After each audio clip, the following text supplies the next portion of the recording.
참 예수님, 오늘은 4월 10일 부활 8일 축제 월요일입니다. 갈릴레아로 가라고 전한 천사의 전가를 강론 주제로 삼았습니다. 예수님께서는 부활하신 후 승천하시기 전 40일 동안이나 제자들에게 나타나시어 공생을 3년 동안에 행하신 가르침을 굳게 믿을 수 있도록 재교육을 해주셨고, 그 후 승천하셔서는 열흘 만에 당신의 성령을 보내주셨습니다. 부활 시기가 무려 50일이나 되었던 이유는 제자들이 사도로서 당신이 행하신 것처럼 사기지근에 따라서 부활의 은총에 힘입어 성령의 이끄신 대로 하나님 나라의 복음을 선포하게 하시기 위해서였습니다. 오늘 복음에 보면 빈 무덤의 충격에 빠졌던 여인들이 천사가 전해준 예수 부활 전갈에 크게 기뻐하며 제자들에게 서둘러 전하러 달려가다가 예수님을 만나는 장면이 나옵니다. 이제 예수님께서는 부활하신 몸이셔서 육신의 제약을 받지 않는 투명 인간처럼 자유자재로 둔갑하시어 정원지기의 모습으로 나타나신 것인데, 이로써 그 여인들은 뜻밖에도 발현 체험을 하게 된 것입니다.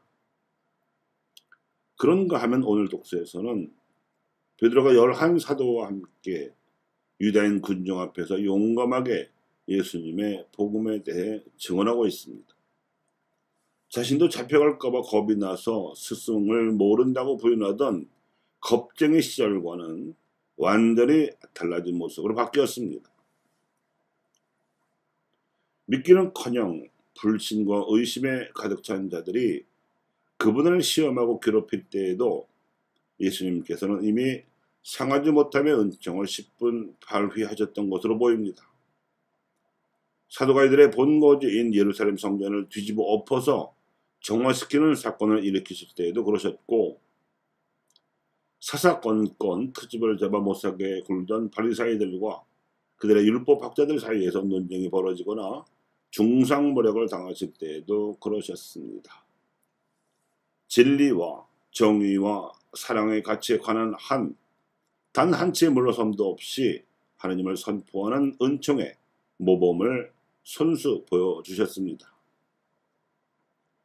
이는 죄를 뉘우치는 이들에 대해서는 한없이 너그러우시고 자비로우셨던 모습과는 대조적인 같이 보이면서도 사실은 그 본질에 있어서 일맥상통하는 것입니다. 꺼져가는 심지도 끄지 않으시고 부러진 가지도 꺾지 않으시는 부드러움과 너그러우심으로 참여하는 죄인들의 자존심과 자존감을 살려주셨습니다. 이것이 사기지은의 첫 번째인 상하지 못함의 은총인데, 이는 마귀 들린 이들을 도와주실 때에도 유감없이 발휘되었습니다. 믿음이 부족한 제자들은 힘이 달려서 쫓아내지 못했을 때에도 예수님께서는 그 마귀들을 영적인 힘으로 제압하셨고 그들을 쫓아내셨습니다. 불의한 사회 악에 맞서려 할 때에 우리가 어떻게 해야 하는지를 본받을 수 있도록 모범을 보여주신 겁니다.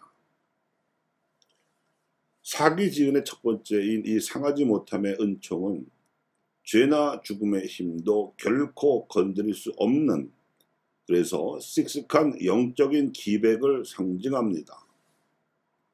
우리가 예수님을 본받아서 믿음과 사랑의 용기를 발휘하고자 할 때에 마음속에 찾아오는 두려움을 이 상하지 못함의 은총이 몰아내어 줍니다. 그런데 하나님께서 그리스도의 이름으로 세례받아 다시 태어난 그리스도인들에게 부어주신 이 영적인 몸의 첫 번째 특징, 즉 상하지 못함의 은총은 진리에 대한 믿음과 사랑의 용기를 불어넣어주기 때문에 그렇지 못한 세상 사람들을 이끌어 줄 수 있습니다. 섬김의 리더십에 있어서 그 기본이 됩니다.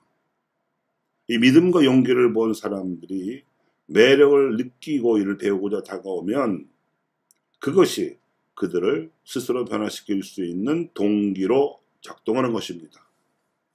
미분화된 선교의 인격적 경로입니다. 이 경로가 적분화되면 전체 교회의 선교적 전망이 펼쳐집니다. 수학의 미적분 개념은 최근 희망의 집에 처한 상황을 이해하고 향후 진로를 모색하는 데 유용합니다.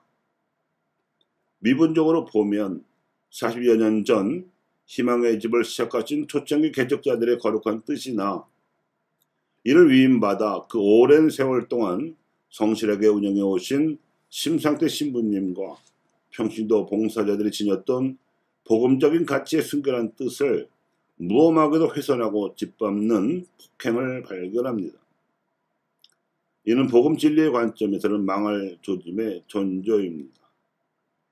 폭행으로 하느님 나라를 뺏으려 하는 자들의 운명이 얼마나 비참했는지는 이미 복음서가 기록하고 있습니다. 순천자가 흥하고 역천자가 망하는 운명은 동서고금의 진리이기도 하지요. 하지만 적분적으로 보면 또 다릅니다. 우리는 예수님의 선교를 새롭게 시작할 수 있는 출발점에 설 수 있게 되었기 때문입니다. 사두가이 같은 자들이나 바리사이 같은 자들이 지금도 여전히 우리 앞에 위선적으로 처신하고 있음을 발견하고 있기 때문입니다. 그래서 우리는 예수의 복음을 있는 그대로 선포할 수 있게 되었고 여기에 대해서 감사하지 않을 수 없습니다. 변질되지 않은 원래 순수한 대로의 복음을 선포할 수 있어서 차라리 다행입니다. 우리가 살아가는 한국 사회 안에서 그리고 민족 복음화의 대의 앞에서 아시아 복음화의 원대한 지평을 내다보면서 실제로 실천할 수 있는 작고 소박한 갈릴레아가 주어졌음에 감사할 따름입니다. 다만 사기 지은의 첫 번째인 상하지 못함의 은총이 우리에게 필요합니다. 교우 여러분, 부활하신 주님을 만나려면 갈릴레아로 가라고 천사들이 전해주었습니다. 이 갈릴레아는 예수님께서 하나님 나라의 복음을 처음으로 선포하셨던 곳이고 복음을 들어야 하는 모든 곳의 대명사가 되었습니다. 그래서 이제 희망의 집도 또 다른 갈릴레아입니다. 이 갈릴레아에서 희망의 복음을 선포합시다. 부활하신 주님께서 함께 하실 것을 믿습니다.